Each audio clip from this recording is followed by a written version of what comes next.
الحمد لله وكفى وسلام على عباده الذين اصطفى أما بعد فأعوذ بالله من الشيطان الرجيم بسم الله الرحمن الرحيم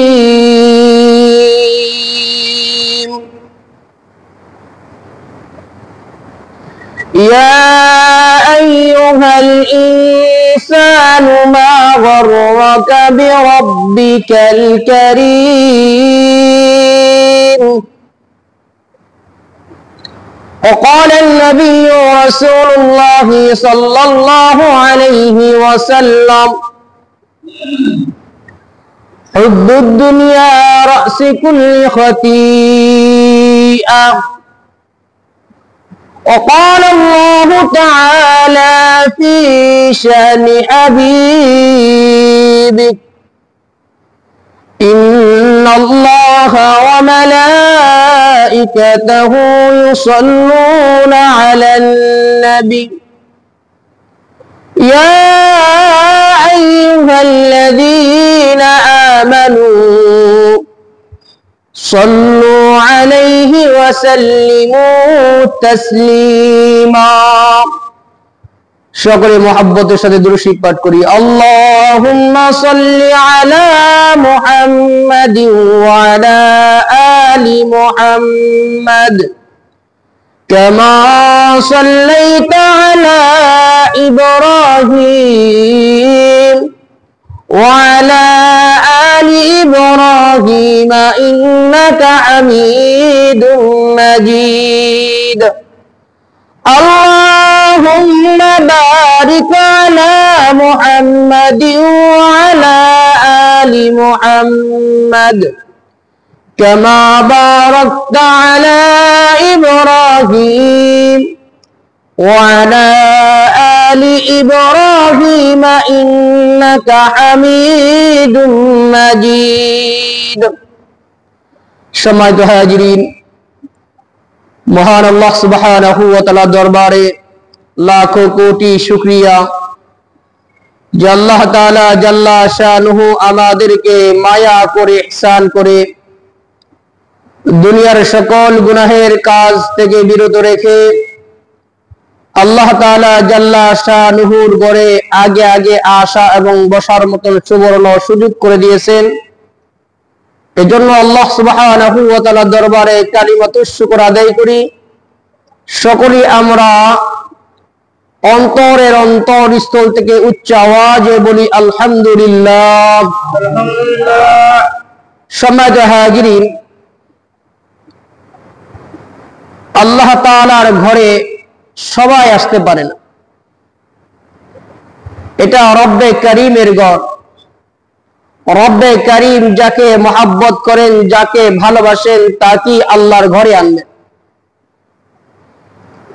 যাকে আল্লাহ তাআলা অতি মহব্বত করেন তাকে তত বেশি নেক আমল করতে দেন। হাদিসের ভিতরে আসছে যে ব্যক্তি আল্লাহ তাআলার ঘরে প্রবেশ করে চুপচাপ বসে থাকবে, কোনো প্রকার ইবাদত করবে না, কোনো কিছু করে নাই, শুধু চুপচাপ বসে ছিল।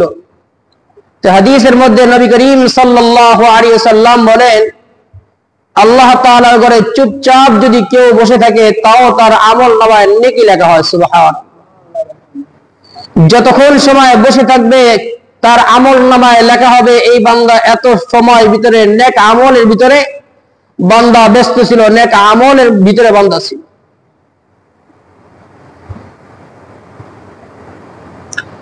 আর যদি কেউ নেক আমল করে তাহলে তার আমলনামায় বহু গুণে এই নেককে বাড়িয়ে দেওয়া হয়, বৃদ্ধি করে দেওয়া হয়।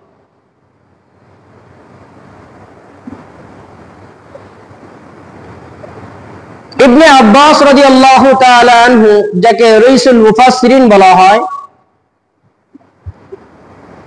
ইবনে আব্বাস রাদিয়াল্লাহু তাআলা আনহুর একটি রওয়ায়াত পাওয়া যায় উনি বলেন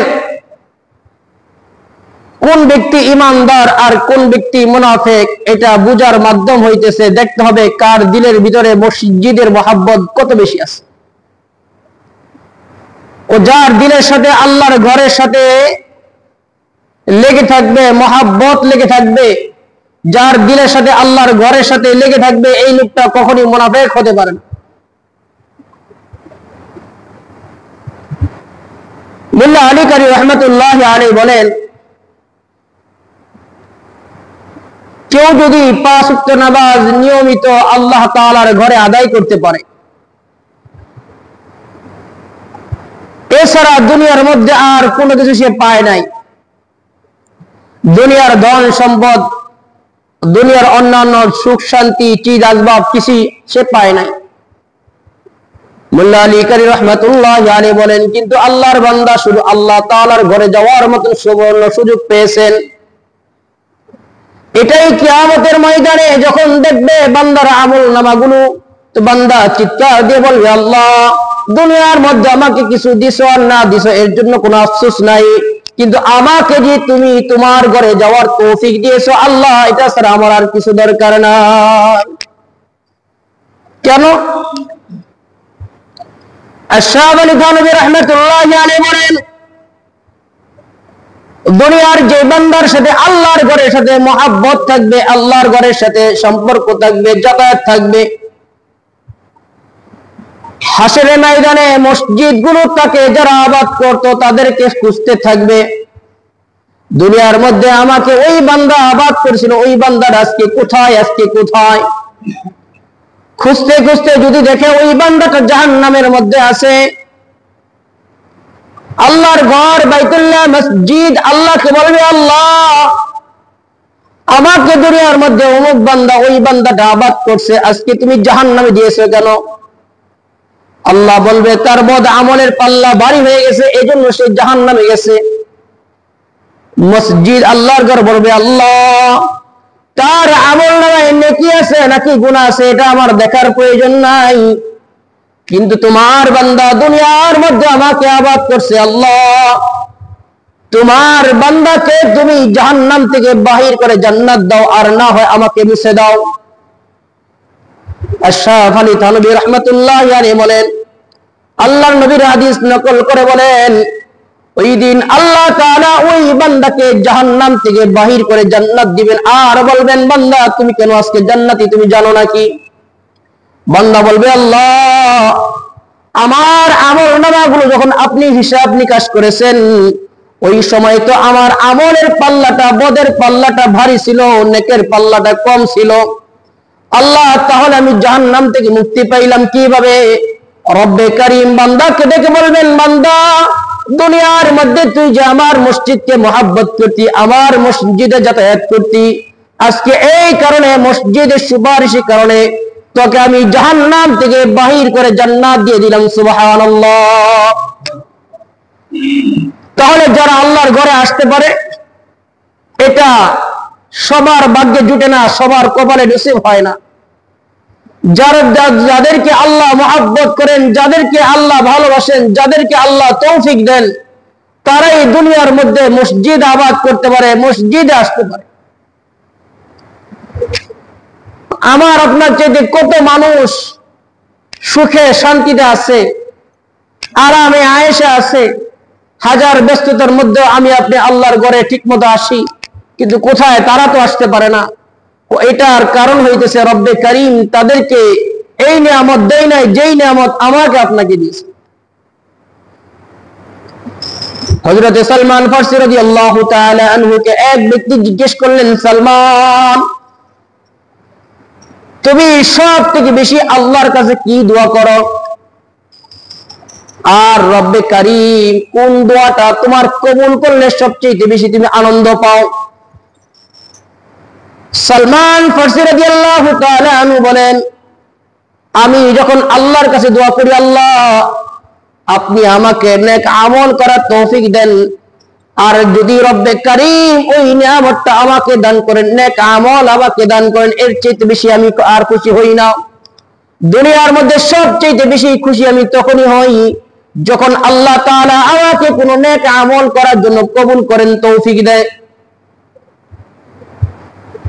অথচ আমাকে আপনাকে আল্লাহ তাআলা যখন নেক আমল করতে দেয়, তো আমি আপনি এটাকে নিয়ামত তেমন কদর করি না। কিন্তু বিশ্বাস করেন, চোখ দুটা যখন বন্ধ হয়ে যাবে তখন বুঝতে পারবো এর কদর কি ছিল, এই নিয়ামতের দামটা কি পরিমাণ ছিল। কোরআনুল কারীম থেকে একটি আয়াতে কারিমা তেলাওয়াত করছি খুতবার ভিতরে, এবং নবী করিম সাল্লাল্লাহু আলাইহি সাল্লামের অসংখ্য হাদিস থেকে ছোট্ট একখানা হাদিস আপনাদের সামনে তেলাওয়াত করছি একটা বিষয় নিয়ে আলোচনা করার জন্য।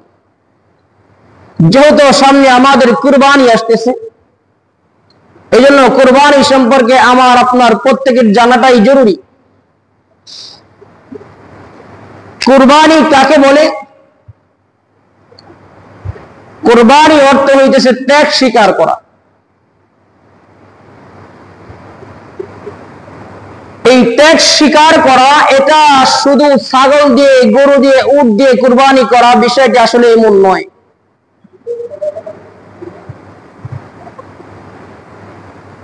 কুরবানি করা আল্লাহ তাআলার নিকট একটি পছন্দনীয় আমল, পছন্দনীয় ইবাদত। যখন যেই জিনিসের কুরবানি করা প্রয়োজন তখন বান্দা সেই জিনিসের কুরবানি করাটাই হইতেছে ইবাদত।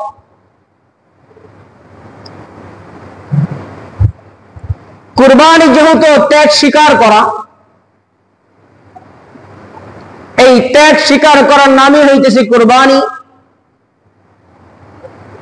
এই জন্য আমার আপনার উচিত হইতেছে আমরা কি ত্যাগ করব, এই বিষয়গুলি ভালো করে বুঝা এবং সেই অনুযায়ী আমল করা। এক নাম্বার, প্রথম কুরবানি হইতেছে আমার আপনার প্রত্যেকের দিলের মধ্যে গুনার চাহিদা। গুনাহ করতে মনে চায় কিন্তু নেক আমল করতে মনে চায় না। নেক আমল করতে বিরক্ত লাগে, নেক আমল করতে খারাপ লাগে, নেক আমল করার সময় হাত পা চলে না। এই অবস্থায় কিন্তু বেশিরভাগ মুসলমানের একই অবস্থা।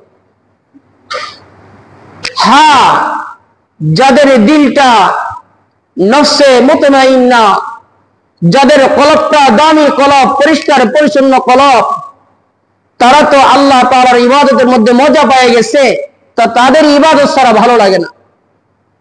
কিন্তু আমার আপনার কলবটা তো নফসে মুতমাইন্না না, আমার আপনার কলবটা হইতেছে নফসে আম্মারা, গুনার চাহিদা দিলের মধ্যে। যেহেতু আমার আপনার দিলের মধ্যে গুনার চাহিদা বেশি, গুনাহ করতে ভালো লাগে কিন্তু নেক আমল করতে ভালো লাগে না। দেখবেন একজন আরেকজনের সাথে গল্পে, দুনিয়ার গল্পে বলবেন, আধা ঘন্টা 1 ঘন্টা কোন জায়গা দিয়ে চলে গেছে টেরও পাইবেন না। কিন্তু যদি 5 মিনিটের জন্য আপনাকে মসজিদে আনা হয়, নামাজের পরে যদি বলা হয় 5টা মিনিট বসেন, এটা কোরআনের মশক করাইব অথবা তালিম হবে, দেখবেন মনে হইবে প্রত্যেকটা সেকেন্ড যেন আমার আপনার কাছে কঠিন হয়ে যাইতেছে, সময় যায় না। এটাই বাস্তব। ইবনে তাইয়্যিমা রাহমাতুল্লাহি আলাইহি বলেন, দুনিয়ার মানুষের মধ্যে দিলের মধ্যে গুনার চাহিদা বেশি, আর কোন বান্দা যদি এই গুনাহ থেকে নিজেকে বাঁচায় রাখে, নিজেকে গুনাহ থেকে নিজেকে হেফাজতে রাখে, গুনাহ থেকে নিজেকে বাঁচিয়ে আনে, এটাই হইতেছে বান্দার জন্য সব থেকে বড় কুরবানি। আর এমন কুরবানি, বান্দার এই কুরবানিটা আল্লাহ তাআলার নিকট সবচেয়ে বেশি পছন্দনীয়। ইবনে তাইয়্যিমা রাহমাতুল্লাহি আলাইহি মত এটা, যে বান্দা গুনাহ থেকে বেঁচে থাকবে, এটাই বান্দার কাছে সবচেয়ে বড় কুরবানি। কারণ গুনাহ থেকে বেঁচে থাকাটা তো সহজ না। গুনাহ থেকে বেঁচে থাকতে গেলে শয়তানের সাথে জিহাদ করতে হবে, শয়তানের সাথে যুদ্ধ করতে হবে, লড়াই করতে হবে। এখানে আরো কয়েকটি বিষয় আমার আপনার বোঝা উচিত। শয়তান শুধু নামাজের সময় ধোঁকা দেয় না, শয়তান আমাকে আপনাকে চতুর্দিক দিয়ে ধোঁকা দেয়।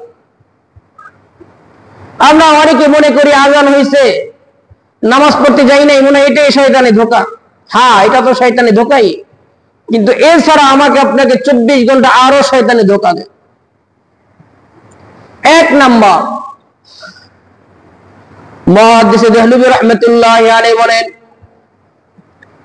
শয়তান বান্দাকে সব সময় ধোঁকা দেয় যে বান্দা তুমি আগামীকাল কি খাইবা, আগামীকাল কিভাবে চলবা। তোমার যদি চাকরি না থাকে, তোমার যদি কাজ না থাকে, তোমার যদি ব্যবসা বাণিজ্য না থাকে, তুমি কি খাইবা। এই যে শয়তান বান্দার দিলের মধ্যে ওয়াসওয়াসা দেয়, বান্দার দিলের মধ্যে ধোঁকা দিয়ে দেয়, তো বান্দা এই ধোঁকা পেয়ে বান্দা দুনিয়া কামাই করার জন্য লিপ্ত হয়ে যায়। আর এই কামাইটা কোন হালাল পন্থায় কামাইবে না হারাম পন্থায় কামাইবে এদিকে আর খেয়াল করে না। কোন সময় নামাজের সময় চেয়ে চলে যাইতেছে, কোন সময় আল্লাহ তাআলা হুকুম অমান্য হইতেছে, লঙ্ঘন হইতেছে, এদিকে খেয়াল করে না। এটা তখনই হয় যখন শয়তান বান্দার দিলের মধ্যে ধোঁকা দেয়, আগামীকাল কি খাইবা, তোমার ভবিষ্যৎ কিভাবে গড়বা, তুমি তোমার সন্তানের ভবিষ্যৎ কিভাবে গড়বা। এবং ধোঁকা দেওয়ার কারণে বান্দা হারাম পন্থায় উপার্জন করে থাকে। অথচ আল্লাহ বলেন, ومن يتق الله يجعل له مخرجا ويرزقه من حيث لا يحتسب। আল্লাহ তাআলা প্রত্যেকটা মানুষের রিজিক আল্লাহ তাআলা লিপিবদ্ধ করে রাখছে। আমাকে আপনাকে কি দিবে না দিবে, দুনিয়াতে কত গ্লাস পানি পান করবো, এটাও আমার আপনার তকদিরের মধ্যে লেখা। যদি আমার আপনার তকদিরে সবকিছু লেখাই থাকে, তাহলে এত পেরেশানির ভিতরে থাকি কেন? আল্লাহ বলে তুমি মেহনত করো, ফসল দেওয়ার মালিক আমি আল্লাহ, তাহলে তোমার তো পেরেশানির কিছু নাই। তাফসীর ইবনে কাসীরের ভিতরে বলেন, কেউ যদি ফজরের নামাজ আদায় করে রিজিকের সন্ধানে বাহির হয়ে যায়, তো আল্লাহ তাআলা তার রিজিকের ব্যবস্থা করে দিবেন। এর জন্য পেরেশানি হওয়ার প্রয়োজন নাই, চিন্তিত হওয়ার প্রয়োজন নাই। রিজিক নিয়ে যত বেশি টেনশন করবেন, দুশ্চিন্তা করবেন, তত অভাব অনটন আসবে। আর রিজিক নিয়ে যখন টেনশন বাদ দিয়ে দিবেন, দুশ্চিন্তা বাদ দিয়ে দিবেন, আবু হুরায়রা রাদিয়াল্লাহু তাআলা আনহু বলেন, আল্লাহ পাক তোমাকে যেই পরিমাণ সম্পদ দেয়, যেই পরিমাণ রিজিক দেয়, এতটুকু পেয়ে বলো আলহামদুলিল্লাহ, দুনিয়ার মধ্যে সবচেয়ে তুমি ধনী। কারণ আল্লাহ যা দিয়েছে এতে আমি সন্তুষ্ট, কোনো পেরেশানি নাই, কোনো দুশ্চিন্তা নাই, কোনো প্রকার টেনশন আমার দিলের মধ্যে আসবে না, আমার দেমাগে আসবে না। এটাই তো দুনিয়ার মধ্যে সবচেয়ে বড় শান্তি। তো আমি আপনি কখনোই রিজিক নিয়ে পেরেশানি হইব না। এই রিজিকের কারণে আমি আপনি হারাম পন্থা উপার্জন করি, কোনটা হালাল কোনটা হারাম পরোয়া করি না। সুদের টাকা লাগালে হারাম হবে, এটা বুঝেও আমি আপনি রিজিকের সন্ধানের জন্য চিন্তা করি কি খাইব, সুদ খাইতেছি, আরেকজনের মাল লুট করতেছি, শুধু এই রিজিকের কথা চিন্তা ভাবনা করি। অথচ হাদিসের মধ্যে দেখেন, তাফসীর কিতাবের ভিতরে আসছে, ইবনে আব্বাস রাদিয়াল্লাহু তাআলা আনহু থেকে বর্ণিত। ইবনে আব্বাস রাদিয়াল্লাহু তাআলা আনহু বলেন, দুনিয়ার মানুষ কেউ যদি চায় সে দুনিয়া কামাই করবে, এই দুনিয়া কামাই করার জন্য যে কোনো রাস্তা সে অবলম্বন করতে পারে। কিন্তু আল্লাহি বিল্লাহি তাল্লাহি, আল্লাহর কসম, আল্লাহ তাআলা যেই পরিমাণ তার তকদিরে লিখছেন এর চাইতে জাররা পরিমাণ বেশি কামাইতে পারবে। আর কেউ যদি কোনো অবৈধ পন্থায় কোনো উপার্জন করে নাই, তার সীমিত ইনকাম, সীমিত উপার্জন, এই দিয়ে ঠিক মতো সংসারও চলে না। কিন্তু রব যদি তার তকদিরে লিখে থাকে একদিন সে ধনী হবে, এই রবের তকদির অবশ্যই অবশ্যই একদিন সে ধনী হবে। একটা কারগুজারি বলি, তাফসীরে তাওজীহুল কুরআনের ভিতরে আসছে, এক ব্যক্তি এতই দরিদ্র ছিল, একা ইনকাম করত, উপার্জন করত, কিন্তু তার পরিবারের সদস্য ছিল অনেক, একা উপার্জনের মাধ্যমে এই পরিবারের লোকদেরকে একদিন 3 বেলা খাবার দিবে, এটা সম্ভব হইব না। এক বেলা খাইতো, আরেক বেলা না খেয়ে থাকতো, কোন সময় সামান্য পরিমাণ খাইতো, ক্ষুধা নিয়ে মানুষ দিনকে দিন পান করত। কিন্তু তার ঘরে তার পরিবারের সদস্য যারাই ছিল তারা আল্লাহ তাআলার এই তাকদীরকে বিশ্বাস করতেন আর বেশি বেশি আল্লাহ তাআলার নিকট দোয়া করতেন, আল্লাহ উত্তম রিজিকের ফয়সালা করে দেন, আল্লাহ উত্তম রিজিকের ফয়সালা করে দেন। তাফসীর তাওজীহুল কোরআনের ভিতরে বলেন, যারা কোরআন পড়তে পারত তারা মাগরিবের পরে সূরা ওয়াকিয়া তেলাওয়াত করত। হঠাৎ এমন অবস্থা হয়ে গেছে কয়েকদিন যাবত কোনো কাজ নাই, যেহেতু প্রতিদিন যা ইনকাম করে এটা দিয়ে সে সংসারে 3 বেলা খাবার দিতে পারে না, আর যদি 2-1 দিন কাজ না থাকে তাহলে তো না খেয়ে থাকতে হবে।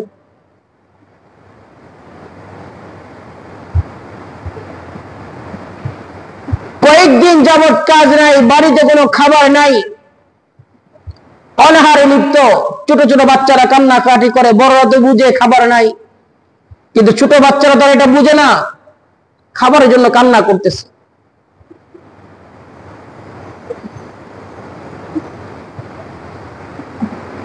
মুফতি তাকি উসমানী বলেন, আল্লাহর বান্দা ওই বাচ্চাদের কান্না দেখে সহ্য করতে পারে নাই, দিলের মধ্যে ব্যথা নিয়ে মনে মনে বলতেছে, আল্লাহ আজকে আমি হালাল উপার্জন করি বিদায় আমি আমার বাচ্চাদেরকে বন্ধু ঠিক মতো খাবার দিতে পারি না, আমার বাচ্চারা আমার সামনে ক্ষুধায় কান্নাকাটি করতেছে, আল্লাহ আমি তো বাবা হয়ে বরদাস্ত করতে পারি না, তো তুমি রব হয়ে কেমনে বরদাস্ত করো। চলে গেছে মসজিদে, মসজিদে যে দীর্ঘ সময় কান্নাকাটি করছে, আল্লাহর কাছে নামাজ আদায় করছে, দোয়া খায়রাত করছে।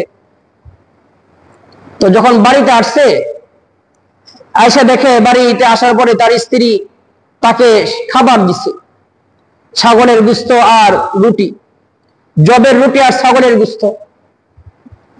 তুলে খাবার দেখে আনন্দের কান্নায় চোখ দিয়ে পানি বাইরে গেছে, স্ত্রীকে বলতেছে, এই তুমি খাবার পাইলা কোথায়? আমার ঘরে তো কোনো খাবার ছিল না, খাবার কোথায় পাইলা? তো স্ত্রী বলে, আপনি কি পাগল হয়েছেন নাকি? আপনি নামাজ পড়তে যাওয়ার সময় কিছুক্ষণ পরে এসে আমাকে আটা দিয়ে গেলেন আর ছাগলের গোশত দিয়ে গেলেন, আর বললেন তুমি এগুলো পাক করো, আমি নামাজ পড়ে এসে খানা খাইব। তো আল্লাহর ওই বান্দা আশ্চর্য হয়ে গেছে, আর কোরআনের কথা তার মনে পড়ে গেছে যে আল্লাহ পাকের ওয়াদা, আল্লাহ তাআলা যে রিজিক যেভাবে দিবে এটা তুমি কল্পনাও করতে পারবে না। তো আল্লাহ পাকের বান্দা আর বুঝতে বাকি নাই যে আমার সুরত হয়ে আল্লাহ পাকের ফেরেশতার মাধ্যমে আমার ঘরে রিজিক পৌঁছাই দিয়েছে। সুবহানাল্লাহ। তাফসীরে তাওজীহুল কোরআনের ভিতরে এই ব্যাখ্যাটা আসছে, ঘটনা আসছে যে আল্লাহ তাআলা আমার আপনার তাকদীর যেটা রাখছে এটা আল্লাহ তাআলা এইভাবেই দিবে, আর এটার মধ্যে শান্তি, এটার মধ্যে দুনিয়াতে কামিয়াবি।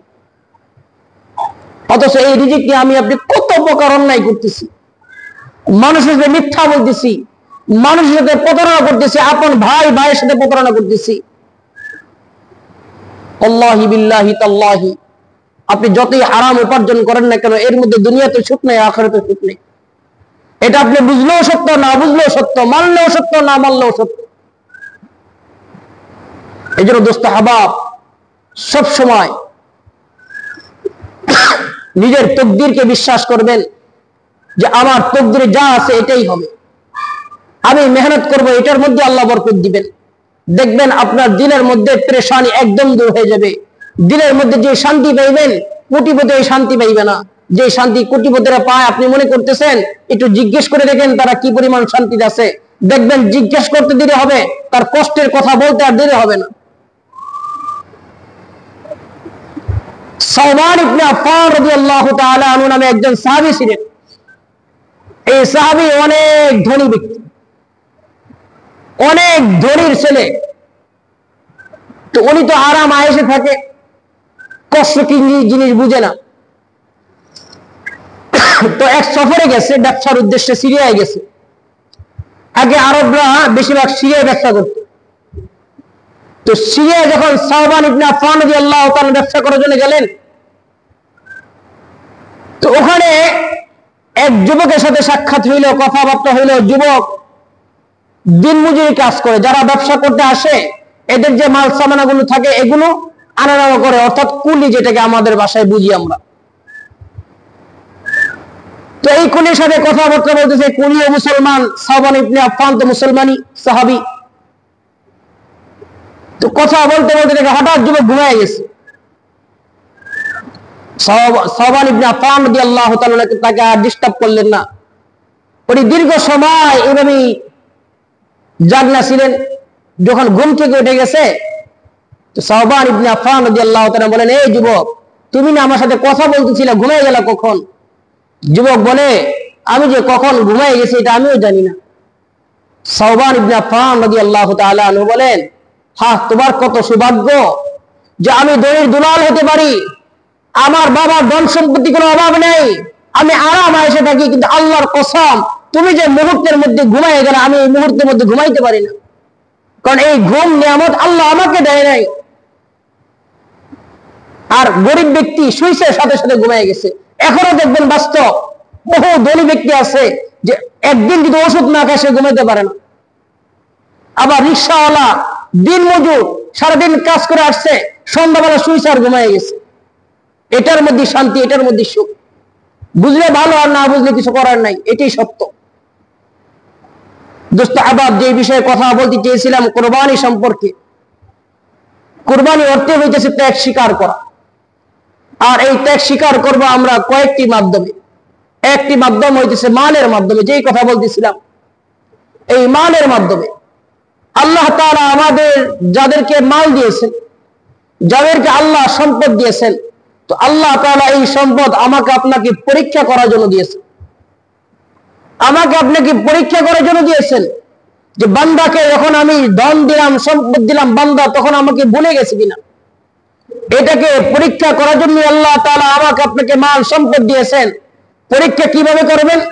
পরীক্ষা আল্লাহ তাআলা যখন যাকাতের বিধান, যখন যাকাতের হিসাব হবে, বান্দা ঠিকমতো যাকাত আদায় করে কিনা, যখন কুরবানির সময় আসবে বান্দা কুরবানি করে কিনা, হজের সামর্থ্য হয়ে গেছে বান্দা হজ করে কিনা, নাকি বান্দা এই টেনশন করে হজ করতে গেলে কতগুলো টাকা খরচ হয়ে যাবে, কুরবানি দিতে গেলে কতগুলো টাকা খরচ হয়ে যাবে, এই চিন্তা করে বান্দা এই আল্লাহ পাকের হুকুম থেকে বান্দা বিরত থাকে কিনা, এটা পরীক্ষা করার জন্য আল্লাহ তাআলা আমাকে আপনাকে মাল দিয়েছে। যদি আমি আপনি মালকে ত্যাগ করতে পারি আল্লাহর জন্য, তাহলে আমি সাকসেস, আমি সফল, আমি পাস। রব্বে কারীম হয়তোবা এই আমলের বরকতে আল্লাহ তাআলা আমাকে আপনি মাফ করে দিতে পারেন যে বান্দা, তোকে আমি সম্পদ দিয়েছিলাম, এই সম্পদ আমার জন্য খরচ করছি, আল্লাহর দেওয়া সম্পদ আল্লাহর জন্য খরচ করব, এতে আমার ভিতরে কি পড়তে আসবে? কি কারণে বলে? আজকে আমার 2 লাখ টাকা আছে, যার 2 টাকাও নেই, সেও তো বান্দা। আল্লাহ আমাকে দিছে এটা পরীক্ষা করার জন্য, আল্লাহর দেওয়া মাল আল্লাহর রাস্তায় দিয়ে দিব, এতে আমার সমস্যা কোথায়? আল্লাহ তাআলা আমাদের সকলকে বুঝার তৌফিক দান করুন। সকলে বলি আমিন।